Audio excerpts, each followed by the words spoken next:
quien es gerente de operaciones de Black Wall Street Capital, y Ricardo Rodríguez Flores, consultor e inversionista privado. ¿Qué tal? Muy buenas tardes, bienvenidos. Buenas tardes, Susana. Buenas tardes, Susana.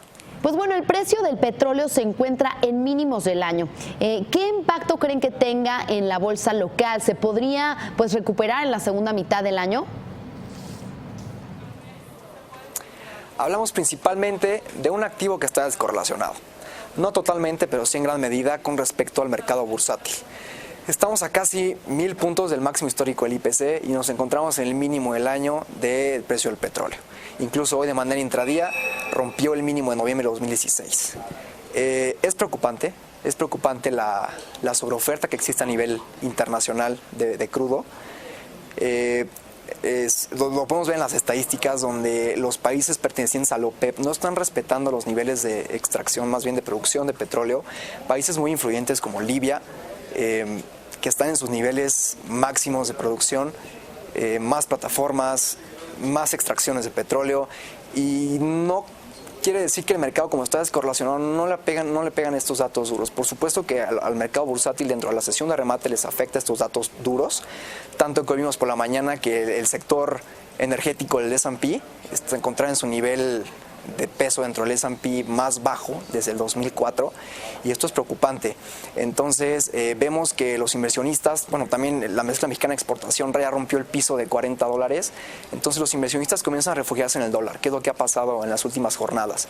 Por supuesto que el peso y también las monedas en general de las economías emergentes comienzan a depreciarse ante el dólar, y tendremos que ver las expectativas de crecimiento para el segundo semestre. Yo veo muy complicado un rebote en el precio del petróleo si las condiciones siguen iguales, porque, insisto, los intereses particulares son mucho más fuertes que los intereses en conjunto.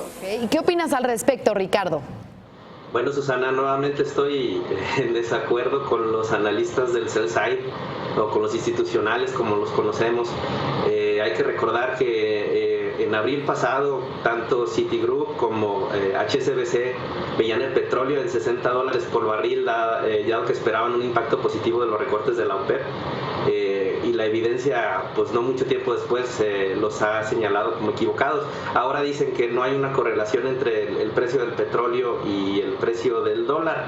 Esto es cierto solamente para los últimos 3 meses, y esto es algo muy curioso para el mercado de divisas, porque no es exclusivo del peso. Hay otras monedas correlacionadas con el dólar, como el rublo, que llevan prácticamente 3 meses de ganancia, mientras que el petróleo esos mismos 3 meses lo lleva de pérdidas. Como efecto secundario de este rompimiento en la correlación, que podemos verla muy claramente desde 2013, podemos ver que el IPC se ha mantenido muy tranquilo en relación con el petróleo. Estos mismos 3 meses se ha mantenido lateral. Nuestra hipótesis es que el estatus reciente del peso como activo de referencia mundial le ha permitido desligarse en este tiempo del petróleo, y al mismo tiempo esto le ha permitido al IPC mantenerse relativamente estable. También hay que considerar que el incremento del diferencial de tasas con Estados Unidos por el Banco de México ha jugado un papel importante en aumentar los flujos de divisas, especialmente hacia instrumentos de renta fija. Pero si estos factores se atemperan y el peso decide recuperar el tiempo perdido contra el precio del petróleo, muy posiblemente veremos un impacto negativo en el índice accionario. Bien, Santiago, hablando del MSCI, quien anunció que añadirá 22 acciones de China a su índice de mercados emergentes, ¿consideras que ante esto algunos capitales salgan del mercado local? En efecto, Morgan Stanley busca aumentar 222 emisoras al índice de las economías emergentes. Uno de sus triples apalancados, sus ETF, son los más operados en temporadas de volatilidad. Y bueno, China ya tiene actualmente el 27% del índice.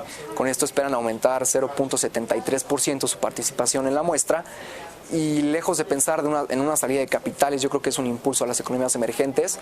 Esto es una recompensa para China, de los inversionistas internacionales que han aceptado gradualmente, debo admitir, pues los cambios en la accesibilidad para comprar y vender acciones en el mercado chino.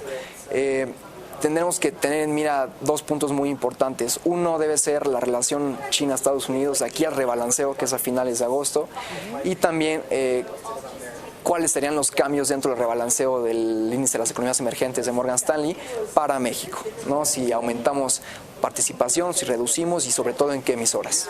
¿Qué opinas, Ricardo? Va a haber impacto, probablemente de corto plazo se va a sentir más, pero relativamente pequeño, aunque va a dar algún episodio de volatilidad. Esto lo vemos siempre en los rebalanceos del MSCI. Por ejemplo, el ETF más popular que replica el índice, que es EEM, posee activos de alrededor de 31.800 millones de dólares. La inclusión de estas 222 acciones serie A chinas implican, como ya dijo Santiago, el punto 0.73 del índice. Y eso en términos del fondo representa apenas 222 millones de dólares. Las 27 acciones de México en el índice representan el 3.63 del total, con alrededor de 1.150 millones de dólares. El valor de mayor valor de capitalización es América Móvil, y este solo tiene un valor de 52.000 millones de dólares. Entonces el impacto va a ser relativamente pequeño, aunque para el flujo intercambiado en un solo día puede ser interesante.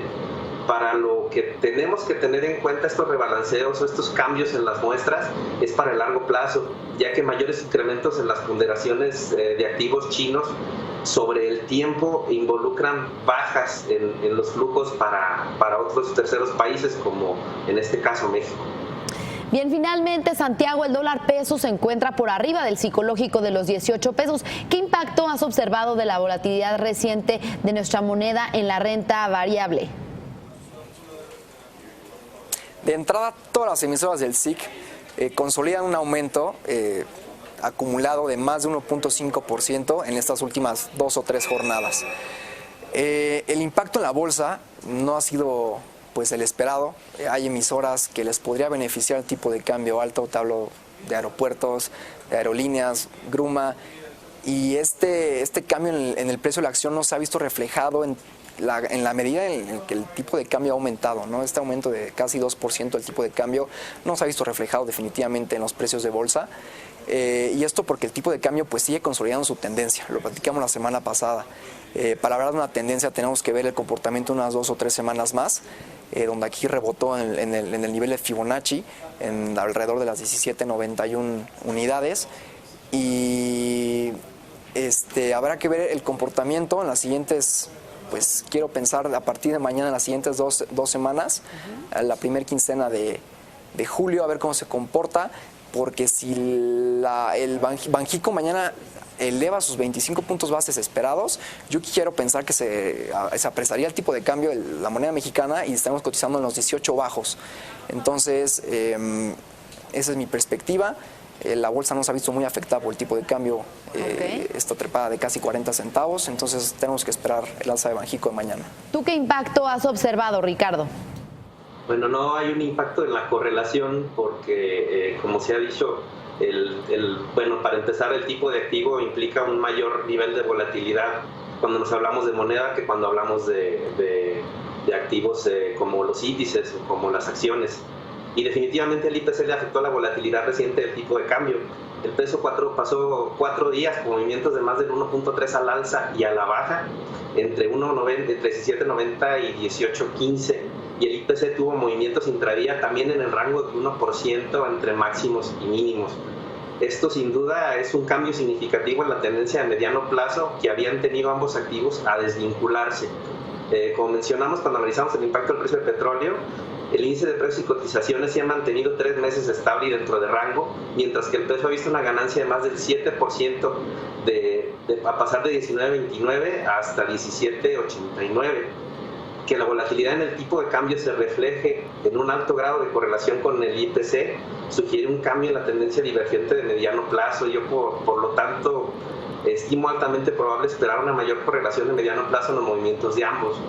Es decir, un aumento en el precio